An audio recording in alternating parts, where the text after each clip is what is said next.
কে পারে বুঝিতে তোমার শান। মা বাপ ছাড়া পিতা আদম বানাইলেন নিজ হাতে, পিতা ছাড়া পুত্র ঈসা মারিয়ামের কোলেতে। কে বা বড় কারিগর, কার বা বড় শান, কে পারে বুঝিতে তোমার শান। শ্রদ্ধেয় সুযোগ্য আজকের সভার সভাপতি, উপস্থিত সামনে আমার দিনদার ইমানদার মমিন ভাই সকল ও পর্দা থেকে শুননেওয়ালি মমিনা মা ও বোনেরা, প্রশংসা আল্লাহর, গুণগান গণকীর্তন স্তব স্তুতি ভালোবাসা তকদির হায়াত মওত রুজি জান্নাত জাহান্নাম পুলসেরাত সবকিছুর মালিক আল্লাহ, যে মহান মুনিব আহকামুল হাকিমিন আজকে আমাদেরকে বিভিন্ন এলাকা না ঠান্ডা বিভিন্ন এলাকা গোত্র বংশ জাতি ধর্ম বয়স বর্ণ নির্বিশেষে এক মসজিদ কেন্দ্রিক আয়োজিত মাহফিলে হাজির করেছেন। এর জন্য আমরা শুকরিয়া করি আলহামদুলিল্লাহ। দরুদ ও সালাম বর্ষিত হোক আখিরি পয়গম্বর নবী মুহাম্মদুর রাসূলুল্লাহ সাল্লাল্লাহু আলাইহি ওয়াসাল্লামের উপর। আল্লাহুম্মা আমিন, আল্লাহুম্মা সাল্লি আলাইহি, আল্লাহুম্মা বারিক আলাইহি। মোহতারাম ভাই, আজিজ ও বুজুর্গ দোস্ত, আমি আমার বক্তব্য শুরু করার আগে আপনাদের সামনে আমি কয়েকটি কোরআনের আয়াত পড়েছি এবং হাদিসে নববী থেকে একটা হাদিস পেশ করেছি, যেগুলোকে সামনে রেখে খুব স্বল্প সময়ে কয়েকটি কথা বলবো বলে নিয়ত করেছি। ইনশাআল্লাহ ওমা তৌফিক ইল্লা বিল্লাহি আলাইহি তাওয়াক্কালতু ওয়া ইলাইহি উনীব। তবে আমি বক্তব্য শুরু করার আগে দুটি কাজ করে নি, আপনারা একটু ধ্যান দেবেন। এরা কেন দাঁড়িয়ে আছে একটু জিজ্ঞেস করে নি, কারণ আমার পাশেই দাঁড়িয়ে আছে, হয়তো বা আমি ওদের কাছে ঋণী আছি, পয়সা টয়সা পাবে, নামলে পয়সাটা নেবে, এই জন্য দাঁড়িয়ে আছে নাকি।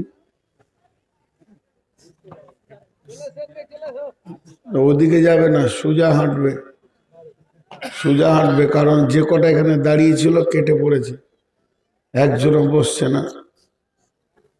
জি ভাই বসেন, আপনারা একটু কাছে আসেন, আমার দিল চাইছে আপনারা আমার কাছে হন। ফাঁকা ফাঁকা লাগছে, এইখানটাতে কিছু মাল দেওয়া দরকার। আসেন, আপনারা সামনে আসেন, সামনে আসলে এমনি লোক কম। আবার এত রাত কেন করলেন? এগুলো জালসা 11টায়, সব জালসা 11টায় শেষ হচ্ছে। নদিয়াতে আপনাদের যা লোক আর 50 গুণ লোক, এ মাঠে জায়গাই হবে না। 11টায় শেষ হলো, কারণ এখন শীতটা খুব জাঁকিয়ে উঠেছে। সব মানুষ কথাগুলো শুনতে পেল না, বাড়ি চলে গেল। বয়স্ক মানুষ, অসুস্থ মানুষ, যারা ভেবেছিল খানিক দুটা কথা শুনবো, পেল না, চলে গেল। কারণ শরীর তো আর মানবে না এত চাপ শীতকে নিতে, বিধায় তারা চলে গেছে। যে কয়জন বসে আছে কষ্ট করি আছে, বাপজি আপনার সামনে জায়গা ফাঁকা, ওটা পুরা করেন। উঠেন বাপ সোনা, কত মহব্বত করে কথা বলছি, আপনারা উঠেন, উঠেন। মা বোন একটু ধৈর্য ধরেন। ওইখানে ছেলেগুলো বাবা চলে এসো, ভিতরে এসো, ভালো লাগবে। সোনামানি, আল্লাহ আমাদেরকে বলা এবং শোনার থেকে বুঝার তৌফিক দান করুন।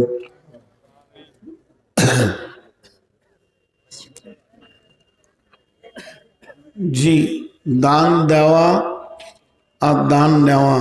আমি বললাম আমার হাতওয়ালা চেয়ার দরকার না, আমি স্পন্ডালাইসিসের রুগী, আমার ঘাড়ে ব্যথা। তো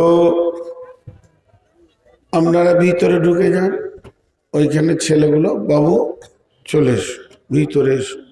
হ্যাঁ চলে এসো। মাশাআল্লাহ, কত ভালো ছেলে, এখানকার মানুষ কত ভালো। ও একা থাকলো কেন?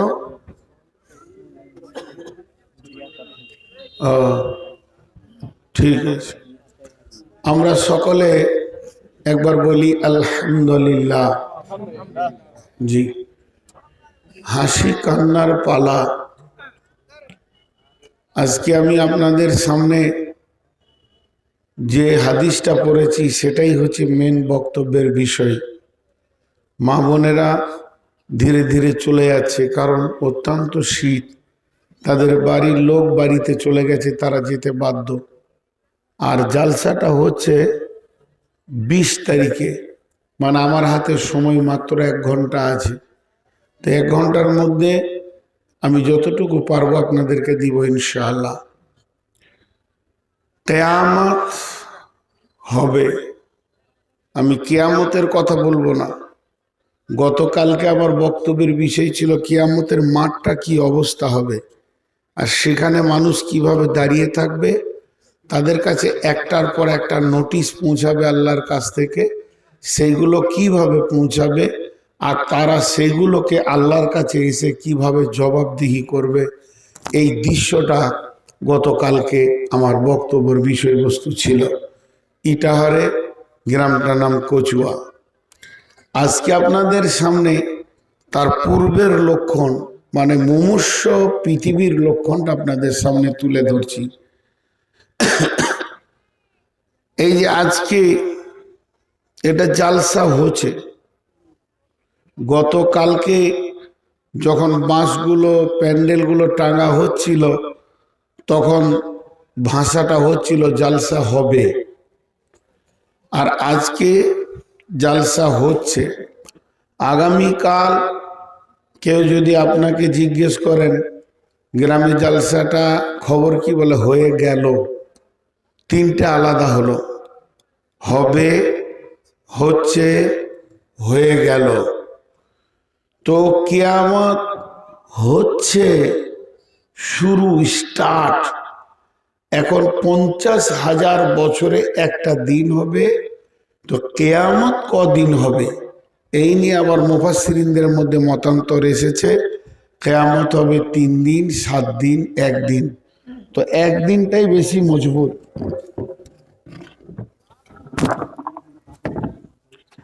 এই দিক থেকে এই তারটা কি শর্ট আছে, সবুজ তারটা না এখানে কোথাও আটকে আছে, সবুজ তারটা।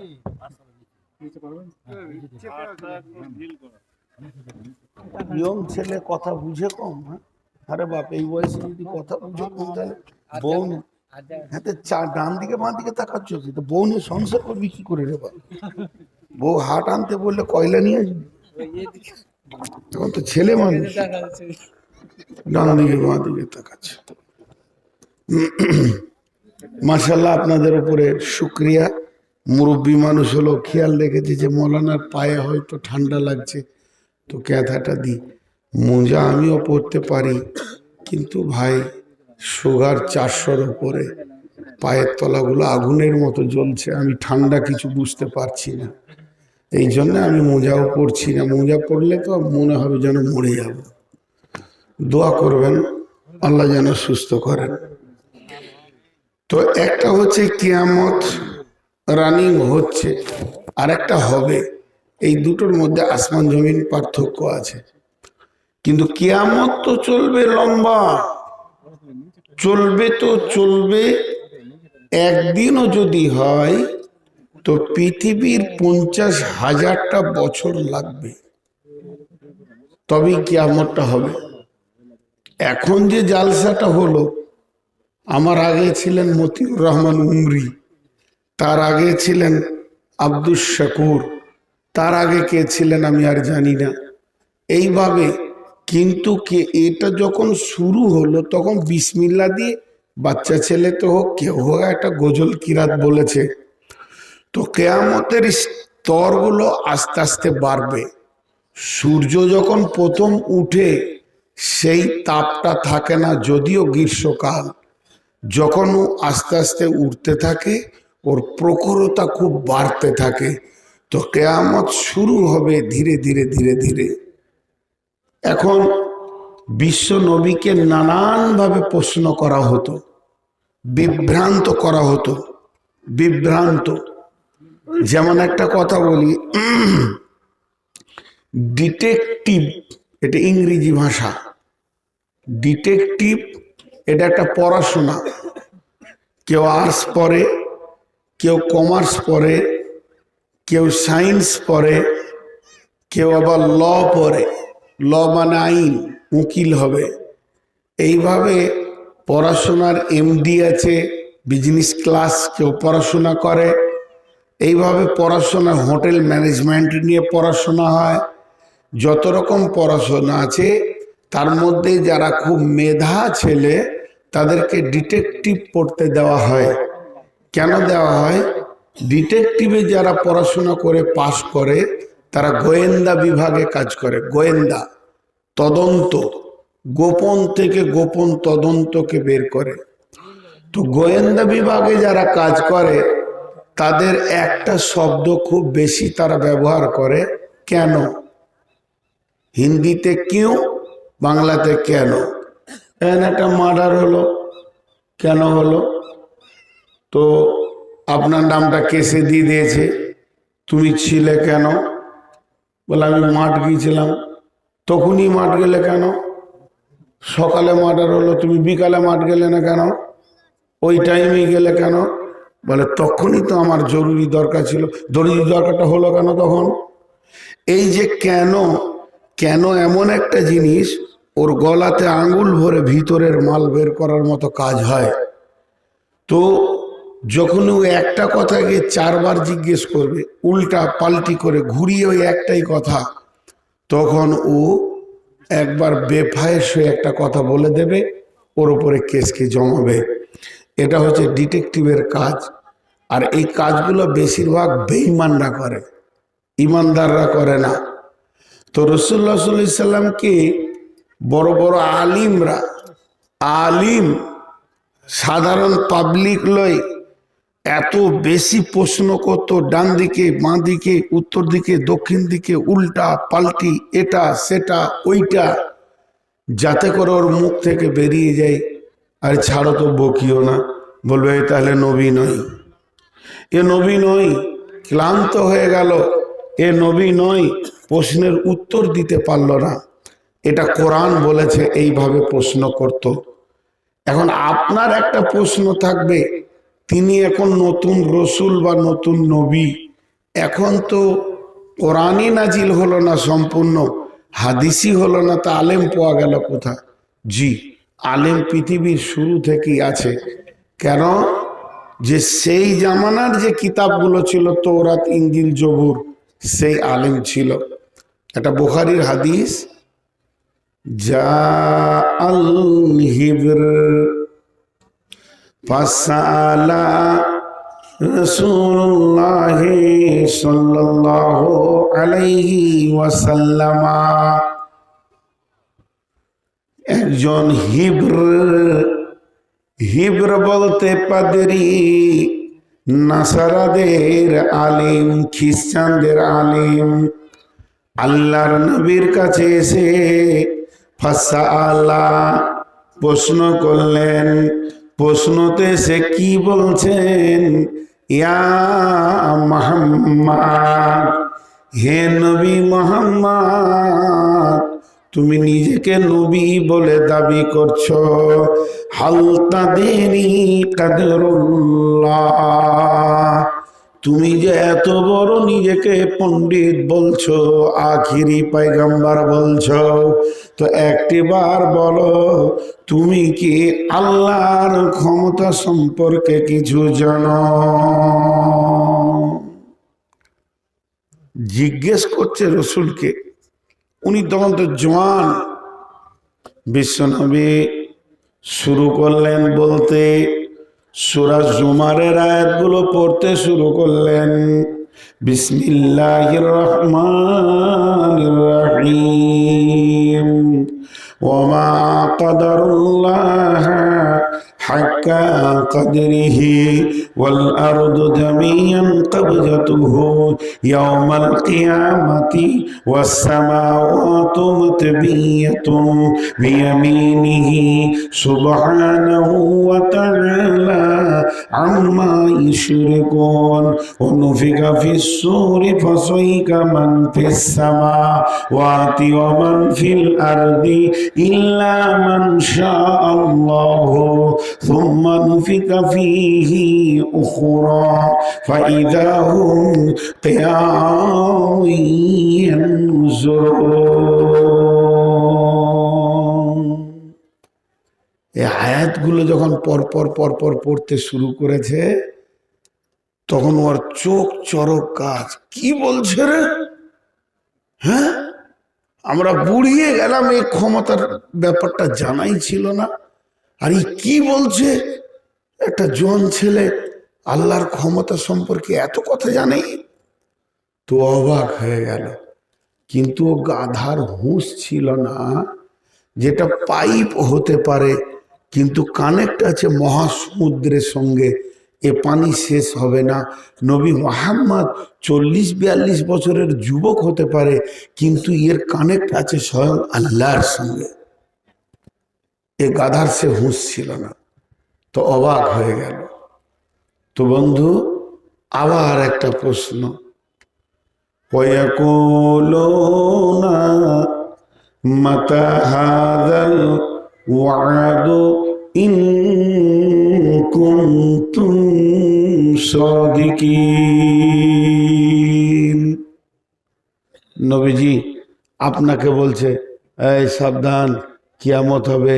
আরে ভাই সাবধান, ও আল্লাহর গোলাম সাবধান, আমার উম্মত সাবধান, কিয়ামত আসছে, বিচার হবে, সেদিন বিচার দিতে হবে। এই যে প্রচারটা করছে, এরই মাঝে ওই বেঈমানরা এসে প্রশ্ন করছে, কি হে নবী মুহাম্মদ, তুমি যদি সত্য নবী হও তাহলে বলো ওই দিনটা কবে হবে, তার নির্দিষ্ট দিনকে আমাদেরকে বলে দাও। ওয়ায়াকুলুনা মাতা হাযাল ওয়া'দু ইন কুনতুম সাদিকিন। হে নবী মুহাম্মদ, তুমি সত্য নবী যদি হও, সেই আল্লাহর ওয়াদার দিনটা, ধ্বংসের দিনটা তুমি বলে দাও। হ্যাঁ, আল্লাহ তাবারাক ওয়া তাআলা বললেন, নবী হে, আমি তোমাকে বলছি তুমি বলে দাও, কুল ইন্নামাল ইলমু ইনদাল্লাহি ওয়া ইন্নামা আনা নাযীরুম মুবিন।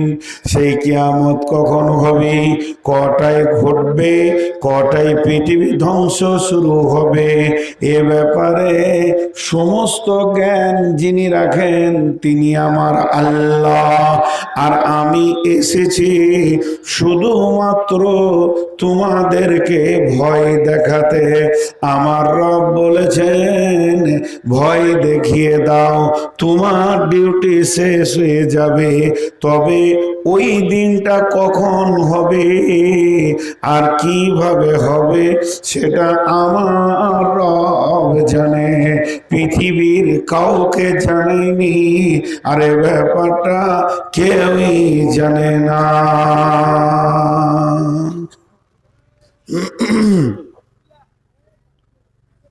শ্রোতাদের ধৈর্য পর্যন্ত, ধৈর্য হারিয়ে গিয়েছে, এবার শেষ করে দিই। ওই যে শ্রোতা, ওটাও তো শ্রোতা না, ওটা শ্রোতালয়, ক্রেতা বিক্রেতা ছিল। ক্ষমকার হাত বেশি করে, মানুষ বোঝে না। আমাদের বর্ধমানের সব থেকে যেটা বড় জালসা হয়, দুটো বক্তা। আহা, মোটামুটি জালসা বলে একটা বক্তা। গ্রামের দেশালি ইমাম মজ্জেন এদেরকে নিয়ে 8টা পর্যন্ত 10টা পর্যন্ত চালাবে, মেন বক্তাকে 9টায় দিবে, 11টায় শেষ। যা, এগুলো হচ্ছে ভালো। এর আবার দাঁড়ালো কেন? পয়সা পাবে আমার কাছে। শোনা, বসো বসো। বসলে ভালো হয়। আপনারা যদি দুটো বসেন তা মনে হবে লোক দুটো বেশি আছে। জি ভাই, এবার দেখেন সূরা নাবাতে আবার কেমন ওদের কুবুদ্ধি, বেঈমানদের সারা জীবন খালি কুটবুদ্ধি করে করে করে করে চলেছে। আম্মা ইয়াতাসাআলুন,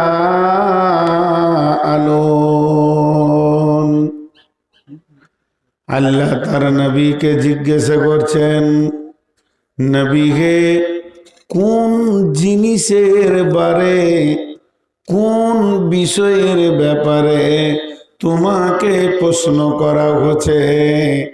আনিন নাবাইল আযীম, কঠিন খবর, এর থেকে বড় খবর আর নাই।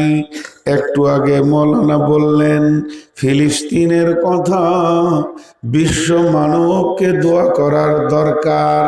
এক গাধা বলেছে এটা জিহাদ নয়, এটা শহীদ নয়, তাকে হুঁশ নাই, সে বলেছে জিহাদ নয়, শহীদ নয়, এটাই হলো জিহাদ আর এটাই হলো শহীদ। আল্লাহ তাবারাক ওয়া তাআলা যেভাবে বেঈমানদেরকে ধ্বংস করে দেন, যেভাবে বেঈমানেরা লেগে আছে ফিলিস্তিনিদের উপরে, আম্মা ইয়াতাসাআলুন আনিন নাবাইল আযীম, সব থেকে বড় খবর আজকের দিনে কি না ফিলিস্তিনের খবর বড় খবর? আমি বলছি না। তাহলে বড় খবর কি? সমুদ্রে একটা জাহাজ ডুবে মারা গেছে, 300 জন মারা গেছে। 300 জন মরলে কি হবে? 600 জন উদ্ধার করতে গেছে। ট্রেনের দুর্ঘটনা হয়েছে, লোক মরেছে 500, উদ্ধার কাজে লোক আছে 2500। ফিলিস্তিনে যে ঘটনা ঘটছে, এখানে মরছে যদি 20,000, এদের জন্য দোয়া এবং হৃদয় নিয়ে বসে আছে 20 লাখ। অতএব বন্ধুরে, এগুলো বড় খবর নয়। বড় খবর ওটাই যেদিন কেউ কারো খোঁজ নেবে না। চোখের সামনে একজন নাফসি নাফসি করবে আর একজন বলবে না ভাই বন্ধু তুমি কাঁদিও না, আমি তোমার সঙ্গী হব। সেদিন নবীরাও পেরেশান। আল্লাহ বলছেন এটাই হচ্ছে বড় খবর। আনিন নাবাইল আযীম কাল্লাযী হুম ফীহি মুখতালিফুন, আল্লাযী হুম ফীহি মুখতালিফুন, আল্লাযী হুম ফীহি মুখতালিফুন। নবী হে, কোন বিষয়টাতে তারা ইখতিলাফ সৃষ্টি করে, মতভেদ করে দেয়, মানুষের ভিতরে গোলতাল পাকিয়ে দেয়, যাতে করে মাথা থেকে কিয়ামতের ভয়টা উড়ে চলে যায়। এই রকম গোলতাল পাকায় ওই বেঈমানেরা, ওই কাফেরেরা, ওই মুশরিকেরা মুসলমানদের ভিতরে বিভ্রান্ত সৃষ্টি করে। আল্লাহ বলছে ওদেরকে বলে দে কাল্লা সায়ালামুন সুম্মা কাল্লা সায়ালামুন, একদিন তোরা জানতে পারবি, নিশ্চয় একদিন তারা জানতে পারবে, নিশ্চয় জানতে পারবে, একদিন তারা জানতে পারবে, নিশ্চয় একদিন তারা জানতে পারবে। একজন মুফাসসির বলেছে ও ऐसा एक दिन है अगर कमी हो जाए तो पूरा करने का दोबारा मौका नहीं मिलेगा। জি ভাই, এই ধরেন 4টা ডিম আছে, আমি কমিটিকে বলছি ভাই এটা বেচে দেন, আমার দরকার আছে। কত দাম হলো? বলে 4 দশে 40 টাকা। পকেটে হাত ভরলাম, 30 টাকা আছে, দিলাম। আচ্ছা দিচ্ছি, দাঁড়ান, আমার গাড়িতে টাকা আছে, দিয়ে দিচ্ছি। এটা একটা মৌকা পাচ্ছি আমি। হ্যাঁ, টাকা নাই, ফোন পে আছে, মেরে দিচ্ছি, একটা মৌকা পাচ্ছি।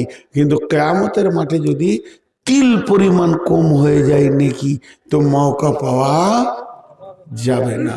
আল্লাহ বলছে এটা হুঁশ রাখিস, সেই দিন কেউ কারো খোঁজ নেবে না। এখনই যদি একটা রেল অ্যাক্সিডেন্ট হয়ে যায় এখানে, আপনারা বাড়িতে কেউ বসে থাকবেন না, দৌড়বেন সব, চল দুটা মানুষকে ধরে বের করি, উদ্ধার করি। তারা তো হাত পা ভেঙে পড়ে আছে, কিন্তু সেই দিন কেউ কারো খোঁজ নেবে না এবং কেউ কাউকে পুরা করবে না। এর নাম হচ্ছে কিয়ামত। হবে কবে? ঘুরিয়ে সেই প্রশ্নটা আবার, হবে কবে? আবু হুরায়রা বলছেন, বিশ্বনবী বলেছেন, যখন তোমরা পৃথিবীর বুকে 15টা জিনিস চোখে দেখতে পাবে, তখন জেনে নাও কিয়ামত চলে আসছে। আমি ছোট বাচ্চা ছেলে, রেল স্টেশনে দাঁড়িয়ে আছি, যাব কোথাও, তো আমার সাথে মা বাপ সবাই আছে। তো ওর মধ্যে আমার এক দোলা ভাই ছিল, সে বলছে, আমি বলে দিচ্ছি এবার ট্রেনটা চলে আসবে। আমি বলছে কি করে রে? আমি এমনি করে লাইনের দিকে তাকাইছি আর ও হাসছে। আমি বলে দিলাম ট্রেন এবার চলে আসবে, কিন্তু সিগন্যাল দেখেছে। তখন তো আমি ছোট ছেলেগুলো বুঝি না, আগেকার এরকম সিগন্যাল ছিল না, সিগন্যালটা পড়ে গেছে। তখন এবার বলছে, আমাকে বলছে, এই এবার ট্রেন চলে আসবে, দেখবি আমার কথা সত্যি হয়ে যাবে। খানিক পরেই দেখি ঢুকছে, তা আমি আর মাথা আমার কাজ করছে না যে ও কি করে বলে দিলে, এতক্ষণ বসেছিলাম বললে না, আর এখন বললে তো ট্রেনটা চলে এলো কি করে? তো সিগন্যাল, সবুজ সিগন্যাল দেখলে আপনি এটাকে ক্রস করবেন, দুদিকে তাকাবেন, দেখবেন সবুজ দেওয়া আছে, তা আপনার বিবেক বলবে ও আসছে, ও আসছে। আপনারা আমার কথায় বিরক্ত হচ্ছেন নাকি? হ্যাঁ, ধীরে শুনেন। এবার যখন হাদিসটা শুরু করে দিব, তখন পেচ্ছাপ করতে যেতে মন হবে না, কারণ হাদিসটা কে বলেছেন? নবী মুহাম্মদুর রাসূলুল্লাহ সাল্লাল্লাহু আলাইহি সাল্লাম। জি, দুঃখ করিয়েন না, কারণ ওয়াজ মাহফিলে চোখের পানি আসবে, মানুষের বিবেকের চেতনার দরজা খুলবে, মানুষের হৃদয়ে আল্লাহর ভয় আসবে, জাহান্নামটা 1 মিনিটও চোখের সামনে আসবে। মা বাপের নামে দান করবে তো ছেলের চোখের পানি আসবে, আমার মাকে 2000 টাকা দিলাম, হুজুর দোয়া করে দেন, কিন্তু আমাদের রং তামাশা হয়ে যাচ্ছে। জি, না আল্লাহ এটা বরদাস্ত করবে, না রসুল এইভাবে করেছেন, না এটা আদায় কালেকশনের কোনো পদ্ধতি, কিছু খুঁজে পাচ্ছি না। কিন্তু আমি আপনাদেরকে বলছি, একটু হৃদয় দিয়ে শোনেন হাদিসটা। হাদিসটা আমার কথা নয়, আমি তো একটা গাধা, আমি একটা বাঁদর। বাঁদর না হলে কি চেয়ারে বসি, এত মানুষ নিচে বসে আছে, আমার মূল্য নাই। বেঈমান যদি পৃথিবীতে দেখবেন তো আমাকে দেখেন, আমার মতো বেঈমান কেউ নাই। কিন্তু যে কথাগুলো বলছি এগুলো রসুলের।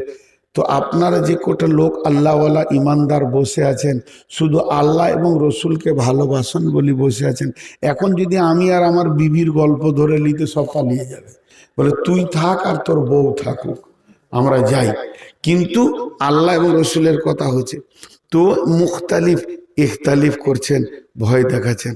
তো 15টা জিনিস আল্লাহ রসুল বলছে, বইটা এনেছো? আচ্ছা, যখন তুমি দেখতে পাবে তখন জানো সবুজ সিগন্যাল লেগে গেছে। সেই 15টা কি কি?